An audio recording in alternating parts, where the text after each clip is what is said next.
Welcome to Electric Evolution with Liz Allan. This podcast explores the transition to net zero and the systems driving real change in how we move, live and power our world. Every week I sit down with the people leading that change, those offering insight, innovation and impact in many ways people don't fully see until they hear their stories. If you're ready for real conversations that inspire action and drive change, please like this video, subscribe to the channel and join us on this journey, and let's cut through the noise and build a better future together.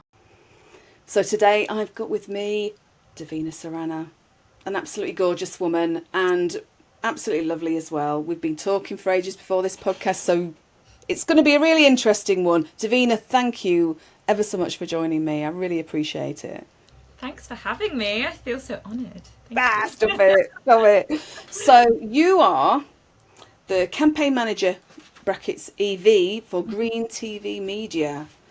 Let's have a little bit of your background and find out what she's done throughout her career so far, because it's very interesting and she's got a very interesting family. So give us a little bit of lowdown, Daveena. Yes, I have. Gosh, well, I'll have to start young because it wouldn't be me if I didn't tell a story the long way. And I think you need all of the context for it to all make sense.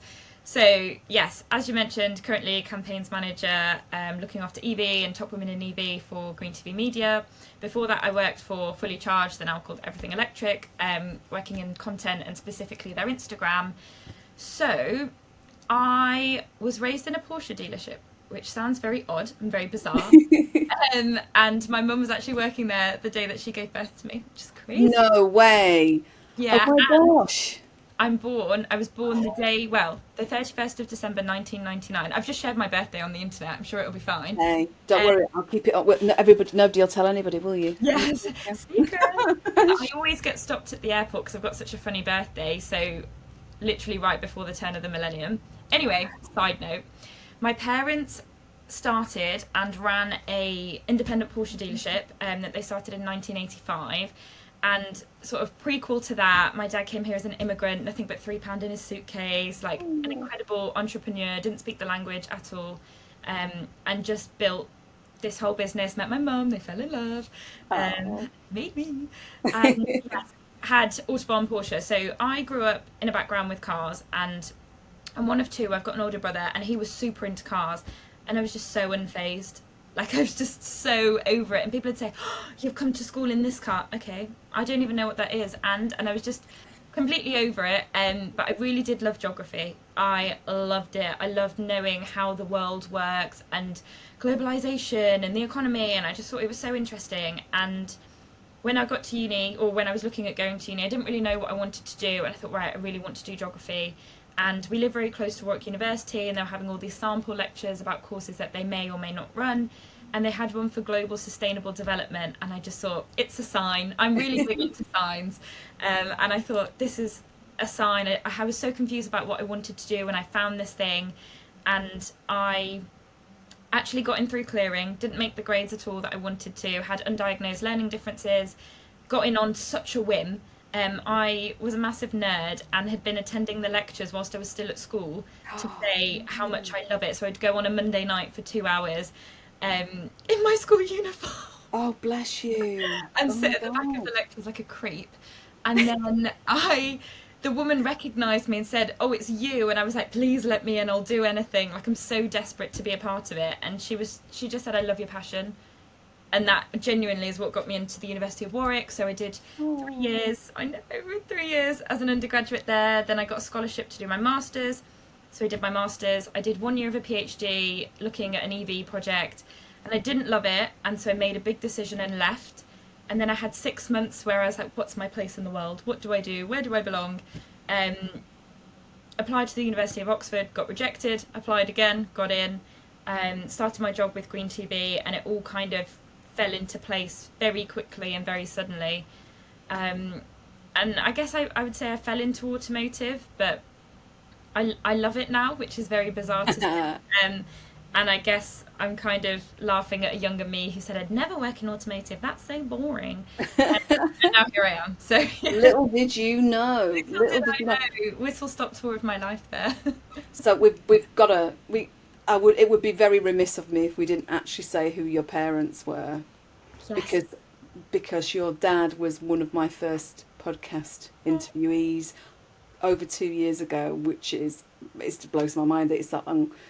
Who are your parents? Yes. My parents are Lash and Saranna. They're the co-founders of Izu, which do salary sacrifice for businesses and subscription. And they've run that now for just under 8 years, I would say. But at the point that I knew I wanted to do sustainability, that kind of influenced them to get rid of water-bomb Porsche and go into electric vehicles, which at like 2012 was a bit wild. There was no buzz sort of around EVs as there is now. And yeah, it's been kind of a weird family journey, unintentionally again. When I was younger, I would have said I'd never work with my parents, actually ended up supporting them kind of on and off with Easy for a while. So it's all worked out in a way that I never would have predicted, but actually I'm quite happy about it. So yeah. And it's fantastic. And last week, let's just talk about, you were kind of, you are more present in the kind of the top women in EV space, aren't you? Because you were kind of quite highly involved in that kind of was it a couple of months ago? Gosh, was it January? It's a little while ago now, anyway, isn't it? But moving that whole top women in EV brand, as it were, forwards, I think is it's a really, really good thing, and you're kind of really quite involved in that, aren't you? Do you want to just kind of give a little bit of background to that as well? Yes. So Top Women in EV is a campaign that was born sort of in COVID times and in lockdown as a way to celebrate and uplift women that were working in the EV industry. And it just grew. Like, obviously there was a massive appetite for it. And people realised that this was like the missing part of the EV industry, which was really nice. Sort of more recently, Jill and I picked up the project from a colleague, and we kind of just sat down and had a really honest conversation and said, like, what have our experiences been in the EV industry? Jill's got a wealth of experience, in her back pocket, and I'd say just kind of starting out. Where do we see similarities? Where do we have difficulties? What do we want from the industry? Like, what do our friends in the industry want? And we sat down and made a strategy earlier in the year with our fantastic colleague, Rich Smith, who is like #1 ally in the world. And we said we want in-person events, we want to network, we want to grow the campaign, and we want to celebrate more women. We want to reinvigorate the mentoring program, and, we want to do a podcast and all these other things. And then we were like really fussy. We said, who do we want to work with? Who supports our ethics? Who backs up our values and what we mean? Like, for us, it's never been a business proposal. It's never been about, making money or anything like that. It's just been something that's been the right thing to do. And I feel like my parents have really instilled that in me. Like, they're such ethical people, and everything they do is kind of by these values. And I'm so glad that Jill and I aligned, because, we were saying, how do we want to feel? How do we want to make other women feel? How do we get women into the industry? How do we get men involved? Like, I think it was like a 2-hour chat that we had, and we just brainstormed all this stuff. And then throughout the year, we've been putting together that strategy and looking at what that actually means in the real world. So I'm so protective over it. I think it's like my baby. It's my little project. But when I was at school, they said, you'll have a job that doesn't even exist now. And I thought, yeah, sure I will. What could that possibly be? I think this is one of those jobs where people say, do you work in marketing? And I said, not really. Do you work in automotive? Yes. Like, do you work in EV? It's an indescribable job, because we just do so much. It's a bit of culture and a bit of DEI. It's a bit of business development. It's a little bit of marketing, and it's just like a lot of love, really. That's all it is that goes into the project. And we've been overwhelmed by the support from companies that are, SMEs in the UK, international companies, men, women, everyone in between, getting involved. It's been a real joy to run, which I don't know if many people can say that about their jobs. It's a joy. No, exactly. And it feels like an honour, because people are trusting you with their commitments and their stories, and I guess their hopes and dreams. Sounds like kind of big and heavy, but I think that's how it feels on a day-to-day basis. But you have kind of, sort of I was just, I don't think I've talked about this on the podcast before. So I was actually one of the judges, which was amazing. I was also a finalist, not in the same category, funnily enough. I didn't, mark my own homework.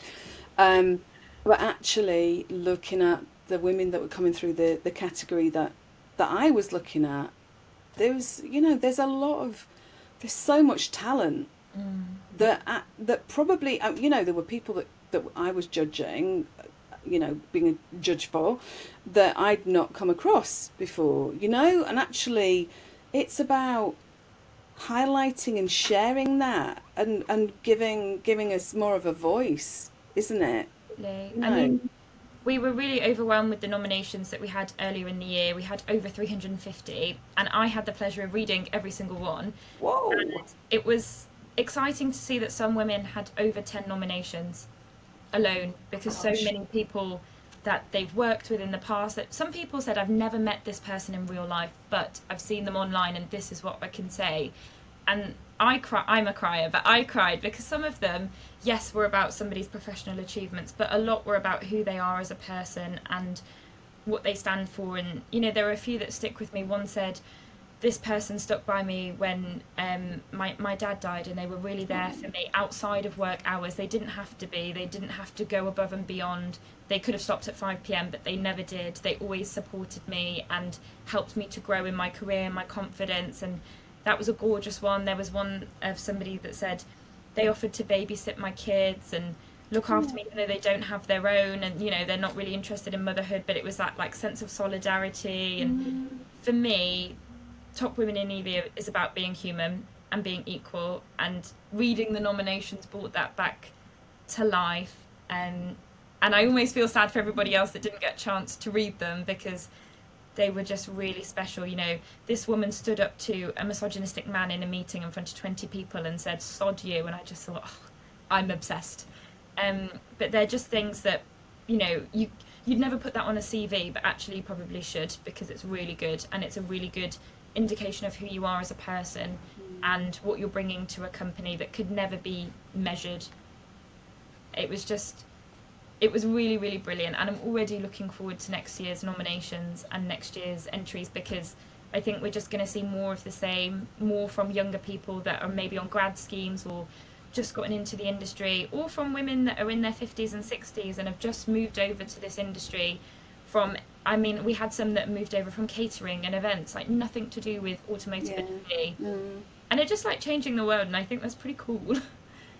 And I agree, and I think a lot of it is we're all on the same wavelength, aren't we? And it is, and why shouldn't we be shouting about this? So yeah, I think that is a really, really good thing. As the events you've started running for Top Women in EV as well, and I know you've got a number of different events throughout the year. You had one last week, didn't you? And you were on the panel and hosting it and talking, and so how has that been? How's that journey been for you? Because it can either break you or make you, can't it? In some ways, just going on stage or talking on a panel or whatever, and talking to people. How did you feel?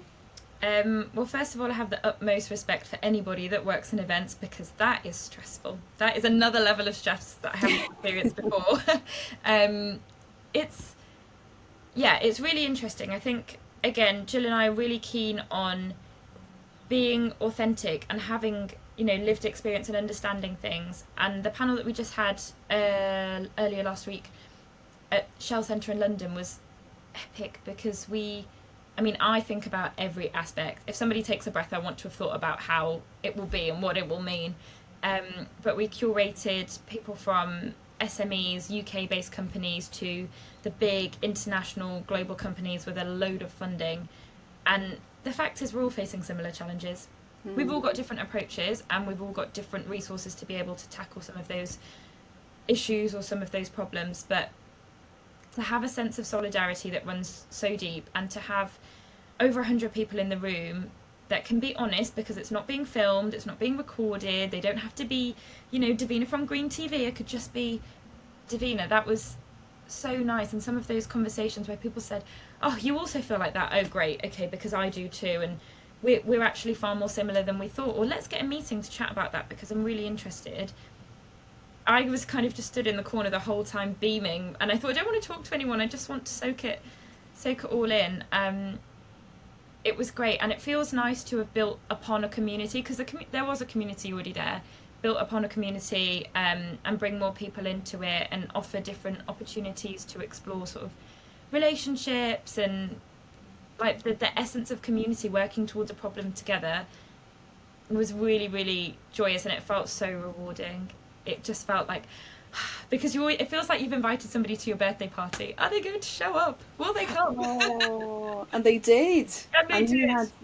You had a lot, like I say. I mean, yeah, it's a shame I wasn't able to make it. I am still on crutches at the moment after my op, but you know, actually there were other things going on as well. But it looked like an amazing turnout, and that always makes a massive difference. So on a day-to-day basis, what are you, like you said, you're doing a multitude of things within Green TV. What other kind of projects are you working on? So I've got my Top Women in EV hat, and then when I'm not wearing that, I'm working on some of our other bigger events. So the EV Summit, which is massive, that's over 2 days in September, and then Heat Pump Summit, which is the day before, so 3 days of oh my goodness events, I know. Yeah. It's pretty hectic. We do loads of sort of business development services like managed intros, so that takes up some time as well. I think that's like the nature of the beast with small businesses, is that you tend to do a lot, but I really enjoy that actually, and I enjoy the flexibility that they provide. And you know, some of my friends, I think, oh, you work in a big fancy corporate office, I'd love to do that, and then I take a harder think and I think, no, I wouldn't. That's not for me. So having, you know, a level of say, I mean, I'm 25, and to have a project like Top Women in EV that I've got such sort of like malleability with, that we can shape it and mold it however we want and take it in new directions, that's been such an honor, because actually I don't know if you'd get that opportunity anywhere else. And it's been exciting. It's been really nice to just shake things up a bit. You know, automotive can be quite stiff, and then to say, oh well, actually we're branching out and doing EV, and we're doing this and we're doing that, like the appetite for it has definitely been there, and it's been so nice to just provide for it and say, okay, yeah, we'll do that. Like, would you be able to do that in a big corporate, because it's quite slow and sluggish? No, It works mentally. That works for me because I'm that kind of person. So I mean, being the type of business, you know, Green TV is, it means that you're a little bit more agile, doesn't it? You know, which is really good. And thinking about what you're doing with your kind of the project Top Women in EV, you are creating your own legacy, aren't you? That you're going to leave, you know, whenever. You are building something that nobody's done before. Yeah, which is weird, because then you're like, God, I could really get this wrong. I could really do an awful job, and then that would be embarrassing. But I think having a great team to work on it, so working with Jill and Rich has been fab, and actually opening it up, like, yes, it's Top Women in EV, but we invite men to all of our events, and we invite men to follow our LinkedIn page and get involved and ask questions.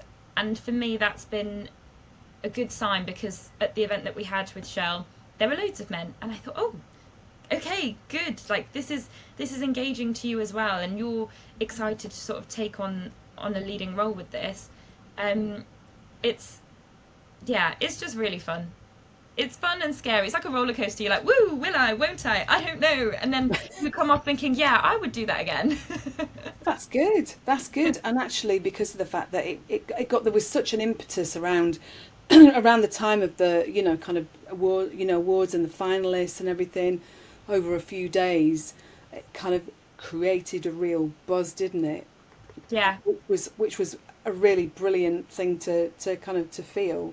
And there were lots of women in the sector that were recognised through each category, which was lovely. Like I say, ladies who I didn't even know, but I now kind of follow on LinkedIn or whatever. It means that, you know, even we get an opportunity to connect with others, because why wouldn't we? You know, I think we've found we've kind of struck the right balance between online and in person, because if you would have told me, you know, you can move so many people through an online campaign, I would have thought, can you? I'm a bit skeptical, but actually working on it, living on it, getting in contact with over 70 women from across the world, you can create a real buzz on LinkedIn. And actually we're one of their highest performing campaigns, just from something that was started in lockdown as, you know, a sort of let's just try this and see how it goes thing. It's become a force, and people look forward to it. People, you know, schedule little bits in their calendar. It's brilliant. And the fact that it coincides with International Women's Day and kind of garners masses of support again across the world has been really cool to think that an Oxford-based business is making waves in China or Kenya or, you know, Dubai. It's not unthinkable, but it's pretty crazy. But it just shows, like I say, that solidarity, the kind of everything, like I say, everybody coming together. And I was going to say, really, excuse me, it's brilliant that you had men attending last week as well, because I was going to talk to you about you've got a really strong voice for kind of equity and inclusion, and I am very much of the same mindset, and that was kind of the category that I was nominated for was accessibility and equity, which is what I stand for, you know. But it would be great to hear your thoughts on kind of how you feel equity and inclusion in the sector is moving, you know, whether it's to do with Top Women in EV or just kind of on a general basis, because like you know, you've kind of said to me before as well, haven't you, that automotive is predominantly a male sector, isn't it? But it doesn't mean that women can't love it too. Yeah, absolutely. I think, gosh, there's so much to unpack there. DEI is obviously in the headlines massively, isn't it? It's being slashed, it's being cut. People don't think we need it anymore. I think the reason that we need DEI is because we're not on a level playing field. And therefore that makes it hard for certain people with certain backgrounds to access things that they deserve. Opportunities, resources, anything like that. For me, you know, there's two kind of approaches to DEI. Like when I think about my dad, he runs a business, has female co-founder, like he doesn't know all the buzzwords, he doesn't have a big HR department, but he's just like, well, that's right, you know, right is right, people deserve access to the same things. And he doesn't have all the fancy terminology, but the intent is there. And then you work with, you know, we had this event at Shell and they've got a massive HR department and all these DEI policies, and they've got the graphics to go with it, and it's just like, whoa, you know, you can feel that there's a load of work gone into that. And for me, I don't really care which way you are, whether you've got the whole department or you're just one person plugging along saying this is what I believe in. Action is action, and for me that's just the most important thing. And I admire people that are willing to get it wrong and say, do you know what, I might have made a mistake in the past, I might have said the wrong thing, or, you know, said something in the wrong way, but actually I want to learn, I want to do better, I want to ask questions. That's really, I think, all we can ask of people, to be willing to learn. Like, I don't know everything about DEI, I've been schooled many times over, and I actually want to continue to be, because I'm learning. Like, it would be so boring if I knew everything. I couldn't possibly. Like, the world changes every day, I must change with it. And I think that sentiment of like being committed to lifelong learning, just, you know, from what you hear and from what you see is great. And there's a guy that I love on LinkedIn, I'm gonna have to give him a shout out because he's just so brilliant. He's called Stuart Humphrey, and he... Oh, I knew you were going to say Stuart. He's lovely. Isn't he the greatest person alive? Like, he is always on LinkedIn supporting women, saying, what can I do to help? You know, I've got a question, like, can you just help me a little bit? And I think, good for you. Like, you've got on LinkedIn, you've put yourself out there, you've said, I don't know something, can I learn? And people have just met him with such warmth and grace and compassion. And now he's able to do that with other people, and it really is like that ripple effect, isn't it? That all it takes is one drop in the ocean to start something, to kind of get this industry-wide movement. And I think that that's what it is now. You know, companies can slash their DEI policy, they can take it off their websites. It's not going to change the fact. Diversity is a fact. That's the world that we live in. Inclusion is a choice. And companies and individuals can either accept that and realise that a diverse workforce and a diverse sort of audience base helps their business, or they can not get on board with it. I'm choosing to stay positive, because otherwise I'll worry myself to death. and embrace the companies that want to make that change, that want to get on that journey. And you know, whether they're at the beginning of that journey or they're basically holding masterclasses because they're so great, don't care. Just want to work with you, just want to learn from you, male, female, you know, people of colour, not neurodiverse, not like, the more the merrier. I'm open to anything, and I'm open to being told that I'm wrong, because I want to learn. And LinkedIn, like you said, connecting with different people that have different attitudes has been so important. So I'm choosing to stay hopeful. Sometimes I think it is really easy to be overwhelmed and think, God, the world is just going to beep. Yeah. Actually, yeah, I get you. Get yourself in the right room with people that support you, and you won't feel like that. You will just feel relieved, like, oh, I'm not on this alone. I'm not carrying. Sometimes I feel like, oh my God, I'm carrying the weight of the world. I'm not. There's other people out there. Just need to talk to them to remind myself that that's happening and that that's true, irrespective of my actions and what I'm doing. So, big yes. Sometimes little no, but big yes. And actually, there are a lot of businesses out there that want to be inclusive in what they're offering, you know, all of their services or products or whatever their business is. They do want to be, you know, inclusive, and they're trying their best. You know, in the background, I try not to, I know it might sound naive, I try not to listen to too much news. No. In some ways, because I find it too depressing. You know, because all you hear is that negativity, and I try not to hear stuff that goes on over, you know, over the pond, as it were. Because like you say, I think we are at a tipping point now where we have enough people who are on the, you know, the EDI journey. So, you know, making sure that diversity inclusion is a thing. Yeah. So hopefully we just keep moving forwards with that. One of the big points that we had on the panel last week, my mum was actually on the panel, which was really funny because people were like, "That's your mum?" What? But it was that you don't have to be ploughing in millions of pounds to get started, and you shouldn't wait to get started. Talking to employees and creating a culture can cost nothing. Standing up for what you believe in doesn't cost money. Sometimes, that's a caveat. You know, listening, learning, those are all things that can be done for free / relatively low cost. Showing your commitment to the people that work for you is massive. Even if you've got the support of 5, 10, 50 people, that's a lot of minds, and that's a lot of work that has gone into that, you know, sort of ecosystem. I think just getting started is the best thing, and just doing what you can do. If that means that you're popping period products that you bought from Sainsbury's in the toilet, excellent work. You're one step closer to achieving equality in the workplace. You don't have to offer all these things if you physically cannot afford to be able to think that you're doing a good job. You know, it's like recycling and plastic alternatives. Like, if you're trying your best, that's all you can do, crack on. I support that.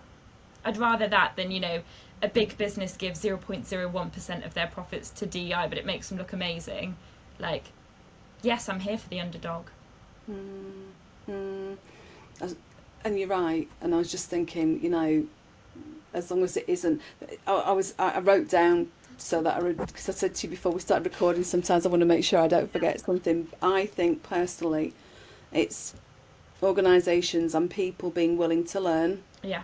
And willing to and interested in changing the culture in the organisation, and learning is also about so many aspects of humans. We are, when it comes down to it, we're all humans, no matter what we look like, sound like, you know, it doesn't matter. We need to be understand it, and I'm going to bring this into the conversation as well, because, and you mentioned it slightly earlier on, both myself and you, both of us are neurodivergent. Yeah, we are. Yay. And actually, it's funny because for quite a while I wouldn't even talk about it on here because I'm not sure whether everybody understands what it is or what it's about, you know. And actually part of the willingness to learn that I'm saying and changing the culture is acceptance. It's more than acceptance. Acceptance is a very, very kind of I don't know, it's like a veneer on it, hasn't it? I'm talking deep down understanding of everybody, including people who are neurodivergent, you know, because a lot of people don't understand what autism is, they don't understand what ADHD is, you know, and all of the kind of, and the spectrum is massive. I said to you beforehand, didn't I? It's like a massive umbrella, and we've got certain people, you know, we've got people who are non-verbal and have kind of issues, sort of intellect issues. I don't like that phrase either, but they're on the kind of the right hand side of the umbrella, and then we're kind of over here, you know. So it's understanding that we still bring something into an organisation and not just cutting people out because they have, you know, I'm not going to say it's a condition because it is, but it isn't. It's just the way our brains work. Our brains work a bit differently. Sometimes it's really, really powerful, and sometimes it can be absolutely just, it doesn't, you know, the burnout side of being neurodivergent is quite difficult sometimes, you know. Yeah, absolutely. I think, gosh, so much to unpack. I know, that was a lot, wasn't it? Yeah, sorry. There's a phrase that I've heard that I came across this through netball. I play a lot of netball, and I only got into it kind of when I was towards the end of my university days at Warwick, and I hated it when I was at school and I thought it was stupid. And then I started playing more and more, and I really struggled to learn because I've got a slow processing rate. So I'm late to the joke. I'm late to understand things. You know, you've moved on to the next thing, and I'm still thinking, oh, how does that work? And I remember saying to one of my friends, I just said, I don't get it. Like, I can't keep up, and it just feels like I have to beg to be included. And I remember her saying, no, you shouldn't. A high tide raises all ships. And I was like, what does that mean? And she said, well, when you make things easier for one person, you're simultaneously making them easier for everybody. And it doesn't single you out as needing extra help. It puts the onus back on the organisation, the club, the person, to do a better job for everybody, because it's not just for you, it's for everybody that's joining in. You know, okay, I'm dyslexic and I don't know my left from my right, but actually if you make that a bit clearer visually, more people will understand. And I've held that so close to me for like the last 18 months since she said that to me. And everything I do, I just think, if you're not willing to accommodate me, you don't deserve to work with me. Because I remember, like, when I was at school, again, I was a really slow writer, and I remember this one boy said, oh, we always need one slow person so we can mess about whilst they're doing the notes. Oh, nice, lovely. And I was thinking, oh, that's me.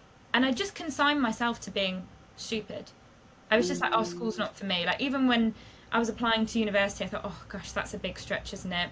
And when I applied to Warwick, I remember teachers saying to me, are you sure you don't want to be, you know, let down that you don't make it? Oh, nice. I'm the only person from my year that went to Oxford. And I think it wasn't a problem with me. It was a problem with you. You didn't understand me, and you didn't make an effort to. You didn't understand the way that my brain worked, my creativity, the way that I can process so much information if it's delivered to me in the right way. And, you know, I said to you earlier, Liz, like, when I got my diagnoses for ADHD and autism a few years ago, I remember feeling so crushed and thinking, like, what's wrong with me? I can't believe it. And now I've gotten to a point where I'm really proud that that's me. You know, if you don't like me, fine, you don't need to. I'm not for everybody, and I'd rather be who I am and have a smaller circle and be supported than be friends with every single person in the world and not be myself and not be happy, you know, when I put my head on my pillow at the end of the night. Working with, I mean, I've got a great line manager in Jill. She is just the best. But Jill Noel is a beautiful She is the greatest woman on earth, I'm convinced. No one can convince me otherwise. She's just been so supportive. You know, I didn't need to come in with all these labels and I've got this and I need that. She was just like, this is the way that we'll do things. She explained things in, you know, in a simple, concise way. I struggle to prioritize things, and she just labels them. This is number one. work from number 1 to number 5. Okay, I can do that. That makes sense in my head. And for a while, you know, when I had my diagnosis, they said, oh, Daveena interrupts and she's really rude. And then I thought, God, everyone I've spoken to is probably going to think I'm really rude. And she never, you know, I'll interrupt and say, oh, sorry. And she says, no, go ahead. And she just lets me get what I've got to say out, and it carries on. And I think you don't need to have any special training or, you know, a degree in this or that or the other to just be nice to somebody else. And just saying, you know what, I don't know the way that you work, Liz, but could you let me know what suits you best? And then I'll go away and think a little bit and figure out how I can get that involved. It's not hard to ask a question. And also, Google exists. Google's my best friend. I don't know something, I'm straight on Google. Oh my God. And AI. I talk a lot about AI. I talked about it on the last podcast as well, and I think AI has just been amazing. Has it? I'm not as much as an AI person. I'm kind of scared of what's out there, and I do think it reproduces massive bias. So I'm kind of skeptical to use it, but I know that it has loads of amazing uses and can help people all over the world. So it's kind of like, I don't know, a double-edged sword that you don't know which kind of way you're going to go. But there's nothing wrong with being neurodiverse in the workplace. There's nothing wrong with being different. I've started to say now that's the way that I'm wired. Yeah, exactly. And you're not going to change it, and neither is anybody else. So, no. And like I say, it'd be really, really boring if we were all the same, you know. And going back to kind of the school thing, and actually thinking about your diagnosis as well, the school thing, and I know kids are still having that. It's like putting a square peg in a round hole and trying to force them in. It's like it goes back to the days of, you know, left-handed people being forced to write right-handed. I mean, come on, that was just mental for a start off, you know. But actually like I say, there are schools that are brilliant. There are schools that are still not, because depending on funding and teachers and all that kind of stuff. Understanding of the way that it affects women, because, you know, it's different. If a man, for example, has autism and he's very blunt and he's very forward with what he says and he interrupts other people, he's a leader, we should be inspired, he's an entrepreneur, he knows how to run a business. I've had similar sort of characteristics, and people say, oh, she's a bitch, she's bossy, she's rude, she's self-absorbed, she thinks she knows everything. And I think, well, that's not true. You've just made an assumption about me based on gender stereotypes, and actually if I was a man, you'd probably like me a lot more. I think just... Or accept you. Yeah, exactly. And there are so many women now that are coming almost late to the party to be diagnosed. I thought I had my diagnosis late at 21 and 24. That's not true at all. People are getting diagnoses between their 40s and 60s, and it's so validating to just say, it wasn't me, it was you. 54. I'm now 56. So yeah, actually, and it helps you to forgive yourself for all of the times. I'm going to try not to get emotional saying this as well. You deserve it. But actually, all the times where you thought, you know, I'm a bit thick, I can't do this, I should be working at 150% rather than just 120. You know, this, that, and the other. That person said that to me, and it's really affected me. They don't know that it's really affected me, but they don't realise I've got rejection sensitivity, etc., etc., etc. You know, injustice sensitivity. Me and you talked about this beforehand. ADHD, we have these massive emotions. So we've got a thing called executive dysfunction in certain cases that, well, it's a known fact. So our executive function is slightly different, but basically it means that our emotions go up massively, and we feel, you know, injustice, you know, and look at the sector that we're both working in. The injustice of certain things is just like, oh my God. So if you see somebody, or if you know somebody who is on the autism spectrum, whether they're ADHD or whatever, you'll probably see this, you know. But it's about understanding. It's about being understanding and going back to that learning. Yourself and others as well, because I think when I first found out, I remember I was doing this assignment at university about research, and it was saying that one of the articles I read said that, oh, you know, people with neurodiversity might not be as good at researching because they can't empathise with their participants. And I thought, God, I must be really bad at research then. I probably shouldn't be in academia. And then I remember doing the interviews, and I was talking about people's life stories, and somebody cried and I cried back and we held hands, and then they opened up so much more. And I remember thinking, no, actually I think I've got a gift that I've never been through what you've just described, but I can feel that so deeply.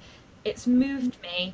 And then you felt more open and more comfortable because I can resonate with what you're saying. So actually we've had a better conversation than we would have had if I would have handed you a box of tissues and said they're there.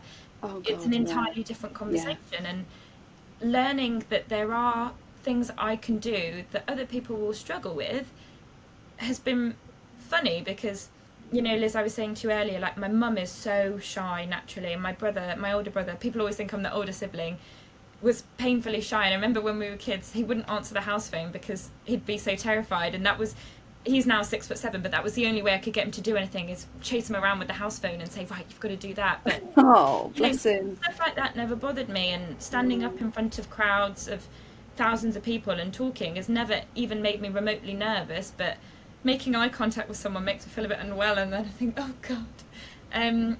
It's just kind of ebbs and flows. I think that sometimes you'll really struggle with things that are just taken for granted, and then sometimes people will say, oh, I could never, you know, people say to me all the time, how do you manage full-time work and freelance presenting work and a degree at Oxford and performance netball? And I'm like, I don't know, doesn't everybody do that?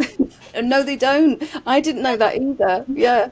And I think, oh, well, okay, but I'm just, the way that I'm wired is I'm just really determined, and if I think I'm going to do something, come hell or high water, I'm going to do it. Nothing or nobody that can stop me from doing that. And, you know, people might think, oh, that's, you know, obsessive. That's just the way that I am. And actually it's been great in my working life because I've been able to do so much so quickly at 25, because I'm super proactive. I'll email people, I like your brand, can I work with you, can I do this, can I, you know, where most people think, oh, I probably shouldn't say, I will just email anybody, hi, I like this, do you want to work together, how about that, and what's that like, and how would that work? And actually you do get a lot of responses from people that are like, yeah, fair enough, okay, let's get the ball rolling. And, you know, people say that comes with age and comes with maturity. I think when you're neurodiverse, you're simultaneously a bit immature about things and super mature about other things, and it's kind of just juggling a balance with all of them, which is still a lesson I'm learning. I don't know everything, don't know anything. I always say, and I don't know whether I've said this before on the podcast, I always say my brain's a bit like, do you remember the film Minority Report with Tom Cruise? It's a few years ago. You're only a young pup, darling. But basically, it's kind of a futuristic, it's like futuristic cities. And he's literally got all this information on, and it's not a screen, it's like there. It's just kind of, you know, it's holographic. And he's going like that, and he's pushing that out the way, and da-da-da-da. And I'm waving my arms around, by the way, to those of you who aren't watching it on YouTube. So I apologise, but I am waving my arms. I say my brain's like that. It's literally in lots of places at once. So I'm thinking about this, thinking about that. Ask my husband and Teresa and Michelle, who I work with. My brain is in multiple places. They're also spicy as well, by the way. But you know, it's all over the place. My hyper focus is, you know, I will. If we talk about going back to being agile, I think my brain, in a lot of places, a lot of occasions, is quite agile, and I'll kind of go, oh yes, and I'll find something. But then it's like, it's a bit like pulling on a piece of wool, isn't it? You know, you keep going and going and going, and that's the hyper focus. You know, we can hyper focus, but then on the other side, it's kind of like exhaustion. You know, and actually needing to recognize, and I'm doing this more now, sort of trying to recognize that I need some downtime. Yeah. Because otherwise we just keep going. It's the guilt. I mean, I keep a notepad by my bed because I can't go to sleep until I've written everything that's in my brain down. Oh my God. Or I'll be in the shower and then I'll be writing on the shower wall, do this, do that. You know, or I'll be on a run and then I've got to stop and write down what I'm doing because I've just got so many ideas. And I think, you know, I'm not very good at the doing sometimes. Like I can start things and not follow through. If something isn't interesting to me, I don't want to do it anymore. But I have about 100 ideas a day, and that is no exaggeration. But I think, you know, finding out then the roles that are good for you. Okay, well, you'd be really good in a strategy role because you can envision what that would look like, but you're probably not as good in an admin role where you've got to do a lot of doing. and figuring out, where you fit. I think that's sort of the joy that I've had, is doing lots of different roles and thinking, okay, well, I like that bit and I don't like that, so I kind of want to pick a mix of these things. Then I'd also like to do a bit of that. And I was saying to you earlier, Liz, that doing presenting, to me, is just, I just think it's the funniest thing ever, because my report said, oh, Daveena's very blunt and she's very monotone and she doesn't have this and she doesn't have that, and yet people are paying me to talk about things. And sometimes you say things and you think, I am a comedic god, that was really good. Sit in the audience and be so like dead face about it, and then you can say things just offhand that you think, no, yeah, I'll just say that, and people are like, that was so funny, oh my god. And I'm thinking, what are we laughing at? Oh, we're laughing at me. Wait, what did I say? Was that appropriate? Did I say that out loud? And like, meanwhile, all this is going on behind my head, and then external me is, yes. And I said, I'm working with a brilliant coach at the minute called Rashida, and I said to her, sometimes I feel like I have presenter Daveena and then I have Daveena, and sometimes we align. And I said, sometimes we're just strangers. Like, yeah, I'd agree. When you step on stage and you've got the mic and you're all very, perky and ready to go. And then sometimes I log on to my laptop on a day-to-day basis and I think, thank God the world can't see me. This is not good. I know exactly what you totally get what you're saying, because I'm exactly the same. I was just going to say, going back to your diagnosis, and this is me in my mentoring head now, that person giving you all of those things that you perceived to be not that nice about you, remember that they were giving you a diagnosis, so they had to substantiate that. Exactly. And actually, for people, if there's anybody listening and watching that kind of resonates with what we're talking about, and you do go for a diagnosis, don't think that because these people say that means what the kind of person you are. It actually also means that they've got to put it in there, because otherwise how can they substantiate a diagnosis anyway? So you are a good person, Daveena. You do a brilliant job. You're not monotone at all. You're lovely. Look at your God. If you get a chance to watch this, her laugh and smile just lights you up, and you've just got a really lovely personality. People generally wouldn't know probably that either myself or you were on the spectrum. One of my oldest friends, and I love her to bits, when I told her I had a diagnosis of ADHD, she said, oh, I'm really sorry about that. And I went, why are you sorry? There's nothing to be sorry about. But it was because she didn't understand it. A lot of people say to me, oh, I never would have guessed. Yes, well, that's what's nearly killed me. Yes, exactly. Exactly. No, so true. And I think what you said about the diagnosis, I was feeling really sorry for myself after I got them. And then I just thought, I need to change the narrative. I need to change the way that I see that and reposition it in my head, because otherwise I'll just let this crush me.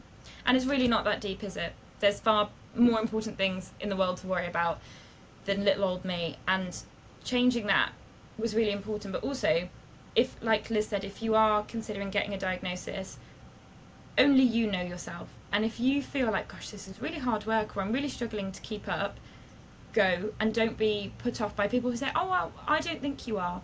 Okay, well, you don't live inside my head all the time, but I do.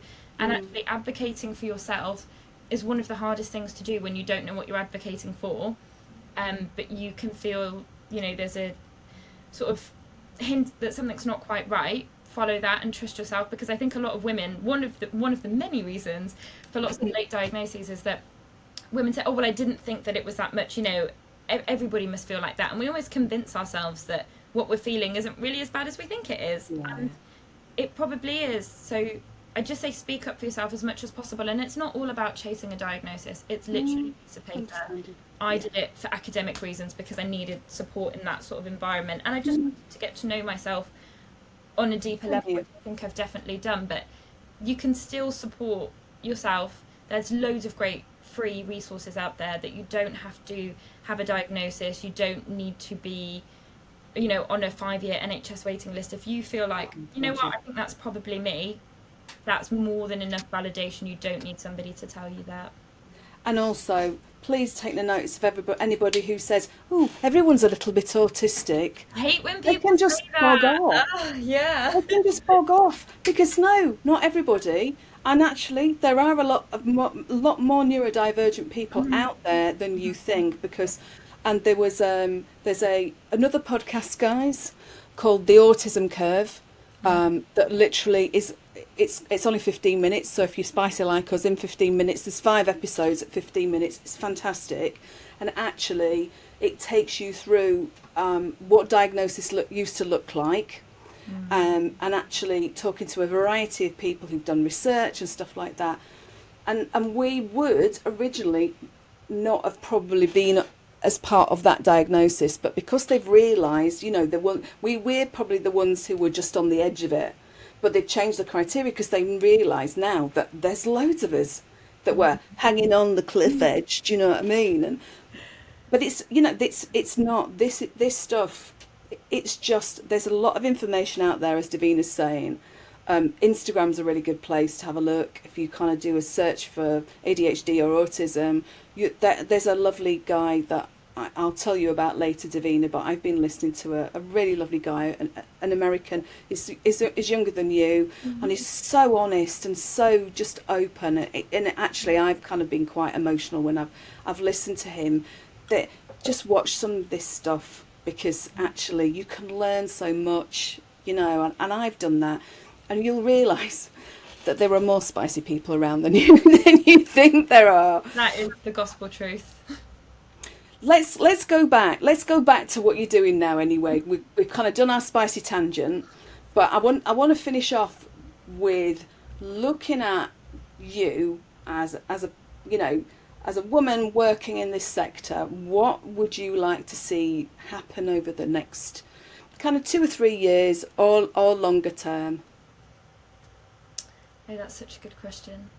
Well, I think I'm seeing it happen already, so I'd like to see more of the same. More women getting into automotive. We had this really great conversation at the Shell event where we said that not every single woman that works in EV needs to be an engineer. It's also about storytelling. It's also about connecting with people, gaining trust, sharing experiences. That's a huge side of EV, is confidence and consumer confidence. You don't need to love vehicles. You could love clean tech. You could love the infrastructure behind it. There's so many ways that you could fit into this industry. There's the branding and the media and the comms, and that's super exciting and sexy. You don't need to be a car buff to get into EVs. I'm not a car buff. I just need something to take me from A to B cheaply, sustainably, and hopefully in comfort. So I think there's room for everybody, and I want to see a change in both women and men. Jordan Brompton made this really good point that was brought up in a case study again at the Shell event, where she said it's not just the sort of old boys club that can be harmful. Women can also be harmful to each other and to each other's progress, and I think that's a really big thing that we sort of need to weed out of this, that we're doing this for each other. Women are not competition to each other. We're allies, we're advocates, we're supporters. The amount of knowledge and just insight that I've had working, through Top Women in EV, and even just being a part of the Women in EV WhatsApp chat, I'm understanding a lot more, and some of them aren't tips and tricks that need to be said on a big stage. They're just a word of comfort, or a bit of advice that you might ask somebody for. So I think more of that, more men getting involved and just saying, you know what, I haven't done as much as I could have. I'm here now, and I'm making a commitment to get my business involved or get my team involved, or whatever that might look like. Better late than never. It's never too late to get started. It's never too late to ask questions. For me, that's such a big thing. And then I guess the same for companies to say, what can we do to support a just transition? So that's what I'm all about, a just transition. And that's not just for EVs and clean tech, that's for everything sustainability related. How can we make sure that nobody gets left behind, and that we are doing things for the good of everybody, and not just replicating like these old models, but under sustainable, sort of a sustainable guise. That's where I'd like to see things go.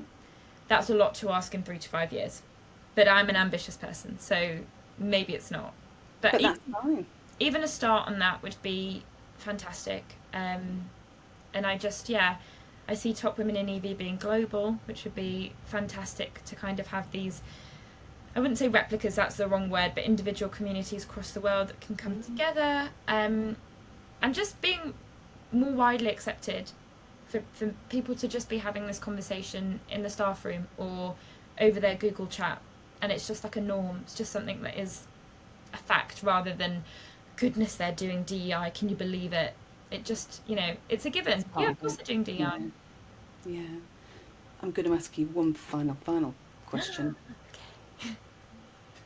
If there's a woman out there that has inspired you massively in the sector recently, who would it be? I would say my mum, because she continues to prove to me that change is possible.